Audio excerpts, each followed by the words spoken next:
Guys, kamusta ang buhay-buhay? It's me, Eka. Nandito naman ako at ipapakita ko nga sa inyo ang part 2 ng ating tambo. So, ipapakita ko sa inyo itong mga binibilad din ng tambo na hindi pa siya nahihimay. Tapos, ito din yung mga kasamahan. Ayan, marami. Tapos, ito naman yung mga napamili ni Kuya Christian kanina sa mga kasamahan niya ng tambo para ibilad na din. Ayan, madami siya. Ayan, ganyan.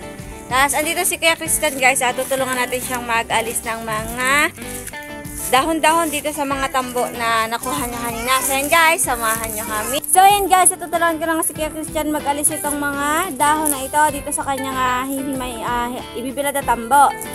So, yan guys, ito na nga ang ating part 2. Naipakita ko nga sa inyo, mamaya ipapakita ko naman sa inyo yung kinalabasan ng magandang tambo na sinabi kong lalagyan pa niya ng design. Mamaya ipapakita ko sa inyo. So, yan guys, samahan nyo muna kami.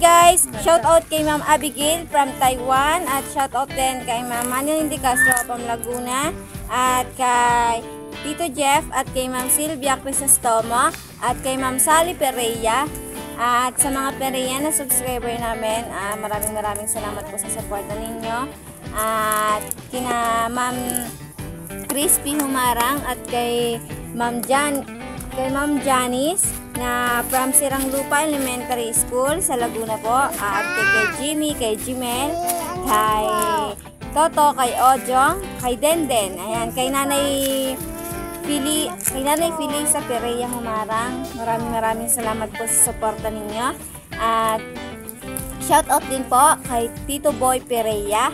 Ayan, tsaka po kay Snidis from Iceland. Ayan, maraming salamat po sa suporta ninyo. At kay Ma'am Holiat de Guzman at kay Ma'am Josepina Alatiit at kay Ma'am Sonia Kabuhay from Dubai at kay Sir Angela Serapin po from Taiwan. Ayan, maraming salamat po sa suporta ninyo.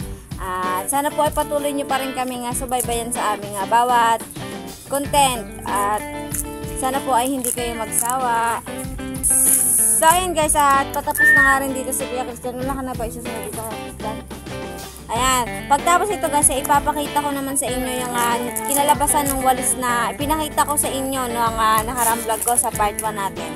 Yung pagkakagawa, di ba pinakita ko yun sa inyo, ay wala pa siyang design, yung pinakang walis niya. Pero ngayon ay meron na, pwede siya ibenta. Sabi ko nga, sa halagang 100 pesos ay meron ka ng tambo.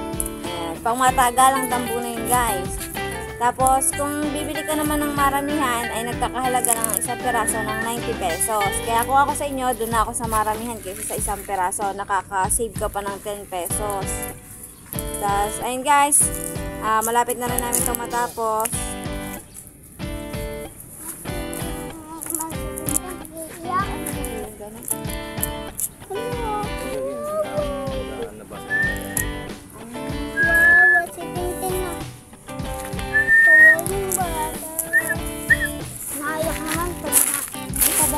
Bakit siya dumaan doon? Bye. Sabihin mo ang mama mo. Sabihin mo ang buyo. Tambo.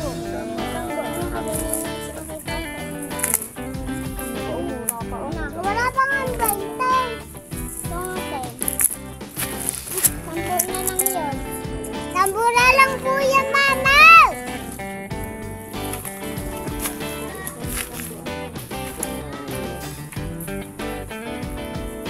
Nagbablog pa naman ako!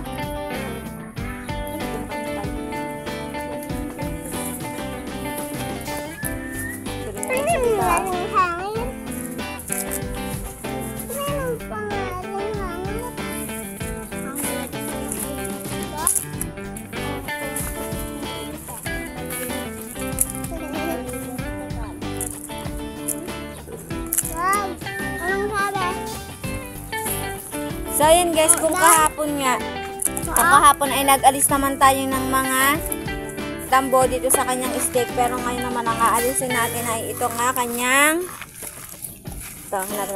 itong kanyang dahon. Ayan, aalisin natin siya. Ayan.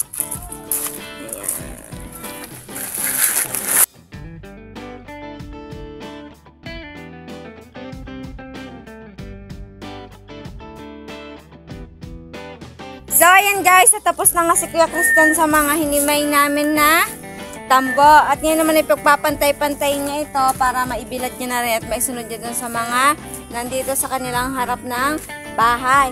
Tapos ngayon guys, ay ipapakita ko naman sa inyo yung finished product ng kanilang tambo. So, ayan guys, samahan niyo ako, titignan natin. So, ayan guys, at ito na nga ang kanilang finished product na tambo. So, ayan, tinan nyo naman ang pagkakagawa nito guys. Simula nga dito hanggang dito ay talaga namang silyong-silyo siya. Talagang siya ay tahing-tahi hanggang makaabot dito. So, ayan kasi tayo napakatibay na pagkakagawa niya. Talaga namang hindi kalugi sa 100 piso mo kung ikaw ay bibili ng ganitong tambo. So, ano pang hinihintay nyo? Bumili na kayo ng tambo. Yan guys, paano hanggang dito na lang. Bye-bye!